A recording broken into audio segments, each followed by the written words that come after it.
great song. So the other day, a very loyal viewer and supporter of the channel who goes by Not a Cynic came up with a great idea for a video. He said he heard this one on the radio and was thinking it was really the song that put Heart on the map. And it truly was. So we're going to do a deep dive on this one today. And don't forget, you too can have your own video. Go to mjerant.com, send me an email, and for a very nominal fee, I'm happy to make a video for you. We can work out the details. And finally, before we get started, something I like to do every once in a while, I want to take a moment to thank all those who have contributed to the channel.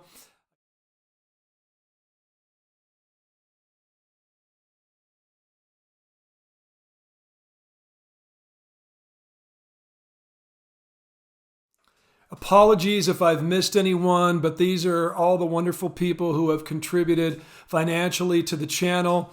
A couple of you have become regular monthly contributors on Buy Me a Coffee. You know who you are. And I particularly want to thank, again, Not a Cynic and Karen Jackie, who have commissioned several videos for me. You guys really make this worthwhile. Magic Man has a varied history depending on whether you're talking about the US or Canada. Heart was formed in the Seattle area in the late 60s, but moved to Vancouver in the early 70s and were based there. Magic Man was first released in Canada in June of 1975. It was actually Heart's second single, the first being a very pretty, mellow little tune called How Deep It Goes that some of you might remember from Heart's first album. In the quiet afternoon, you left and went down into town, and I just watched the empty road behind you. I like it a lot, but it's probably a bit low-key for first single material. So not surprisingly, Magic Man outperformed it. It spent 9 weeks on the RPM singles chart in Canada and peaked at number 64. But as mentioned, the whole thing played out completely differently in the States. Over here, Heart's first single was Crazy on You, and that was followed up in June of 76 by Magic Man, a full year after it had been released in Canada. Also in America, Magic Man was a big hit. It made the top 10, peaking at number 9. Now, I used to have that single as a kid. In fact, I think I still do have it in a box somewhere. And just a bit of trivia, the B-side of that one was How Deep It Goes. This is one of those songs that draws you in immediately. And in this case, it's achieved through the use of a killer-sounding backward guitar solo by Heart's then lead guitarist Roger Fisher. Now, for those of you that aren't familiar with that technique, like so many things, it was pioneered by the Beatles back in 1966. Listen to the guitar solo on the song Tomorrow Never Knows if you want to see what I mean. In those days, the technique was basically you would play a standard guitar solo and then physically flip the tape over and run it backwards.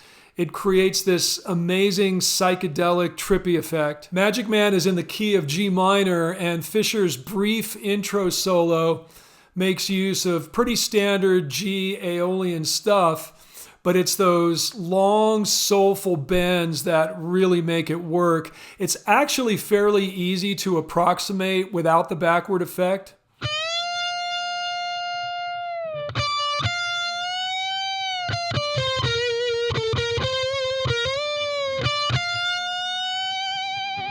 Now let's listen to Ann Wilson's vocal entrance. The thing I love about Ann is, unlike so many female rock singers, I never get the impression that she's trying hard to sing like a guy and be overly aggressive. Now, she can sound as powerful and pissed off as anyone in rock, but again, it seems natural. It doesn't seem like she's trying so hard. Now, in this particular song, she's actually quite subdued due to the subject matter, which we'll talk about, but it's really beautiful. Oh, late nights so long ago, when I was not so strong, you know. Much lighter and airier than we're used to from Ann. You know, I could not run away, it seemed. We'd seen each other I love that chord. We'll talk about that too.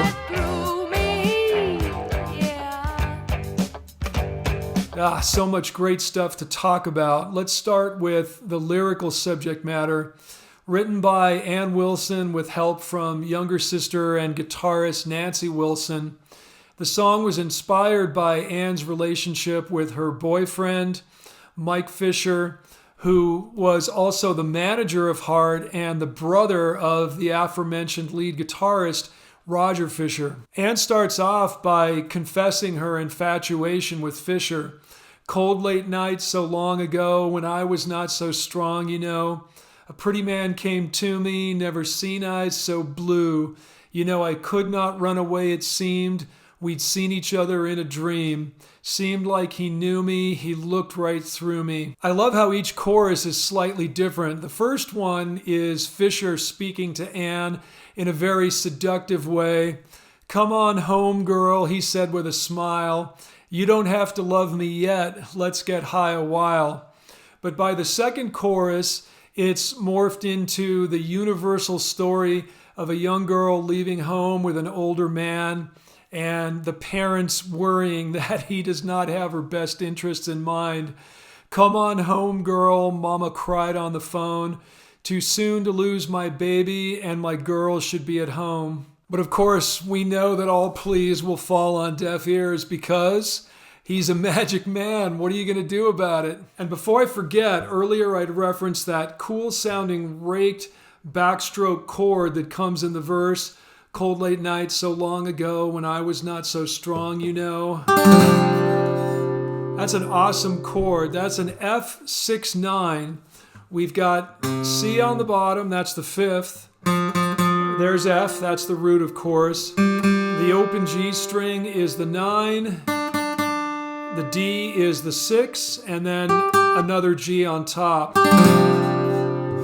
Very mysterious sound. Now, apparently, Roger Fisher used a very bizarre tuning for this. The bottom 4 strings are standard, E, A, D, G, but then the B string he tuned up 1.5 steps to D, and the E string he tuned up 1.5 steps to G. Now, any of you guitar players out there know that's pretty wacky. To tune those 2 strings that much higher, you're kind of almost treading into, I'm maybe going to break a string territory. It's a cool sound, but you can get it by just fretting those D and G notes, so I'm not sure why he did it. But apparently that's what he did. I want to take a moment and talk about Ann's vocal melody because I think it's really interesting. 2 things that make it work for me. Remember, the song is in G minor, and she uses a 9th. The second note is A, which is the 9th of G. That's cool. That implies a G minor 9th chord, which has a beautiful sound, doesn't it? The other thing that I really love, not only on that interval, but throughout, she uses fairly large jumps in interval, right? So many melodies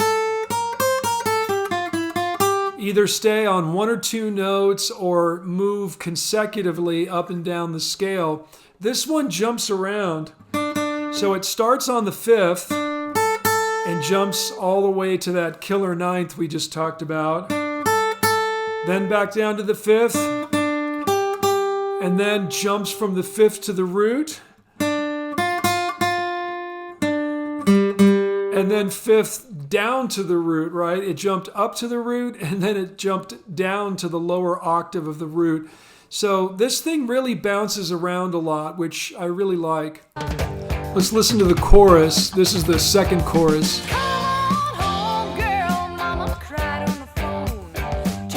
B flat, F, G minor, F, G minor, B flat, C. Check out this instrumental transition here. Great little bluesy trill. Guitar solo.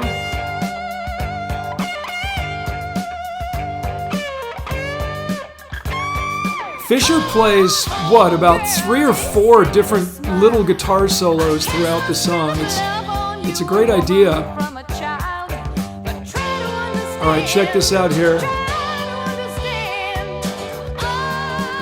Great change. E flat, E minor.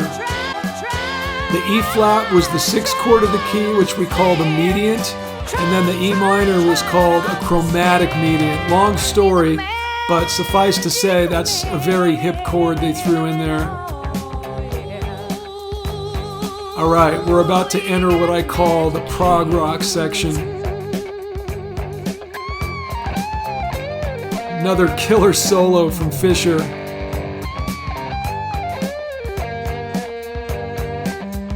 Great use of open strings. Such a penetrating tone.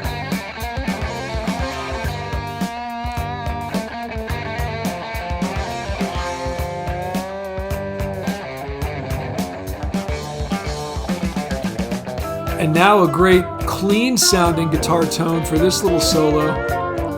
You know, people don't think about it, but Hart was quite proggy back in the early days. As usual, some great rhythm guitar from Nancy supporting it all. And another vicious sounding solo here. 2 guitars there, you can hear. It's double tracked there.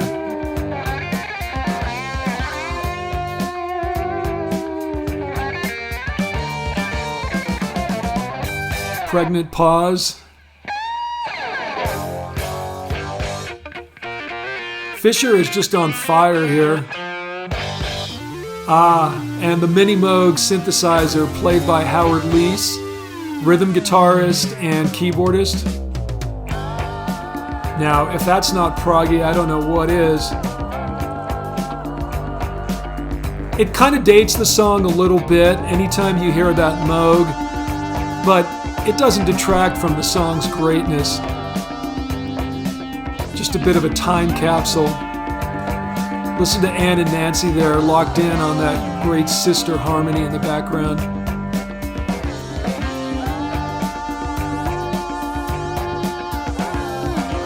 Of course, this was all cut out of the single version. They chopped off like 2 minutes worth.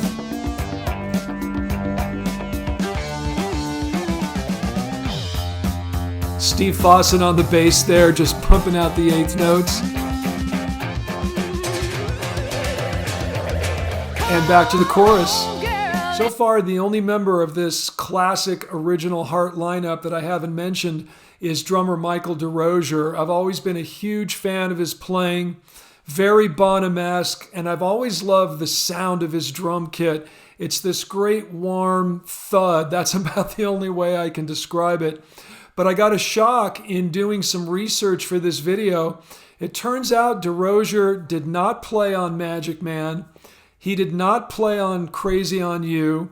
In fact, he only plays drums on 2 of the tracks on Hart's debut album, Dreamboat Annie. I did not know that. I'm sure some of you Hart diehards did. I guess he joined maybe somewhere during the recording process, but that was all news to me. So, to give credit where it's due, the drums on Magic Man were played by a guy called Dave Wilson. No relation to Ann and Nancy as far as I know. But it's really interesting. I would have sworn it was DeRosier. And it just goes to show that Hart's producer, Mike Flicker, had already sort of worked out that iconic Hart drum sound before DeRosier even joined the band. By the way, Flicker received a Canadian Juno Award for Producer of the Year for his work on Dreamboat Annie. Let's listen to the end. There's a great coda they tack on. I've said it many times, but I love it when a band keeps me on my toes up to the very end. B flat F, again, and again. So all in all, just a great tune, which I think is part of the triumvirate of songs that Heart will be most remembered for. I'm talking about Magic Man, Crazy on You, and Barracuda. All three stone cold hard rock classics. But of course, I want to know what you all think. Do you like this song? Do you like Heart? Give me your thoughts in the comments and we'll discuss. Thanks for hanging out. Talk soon.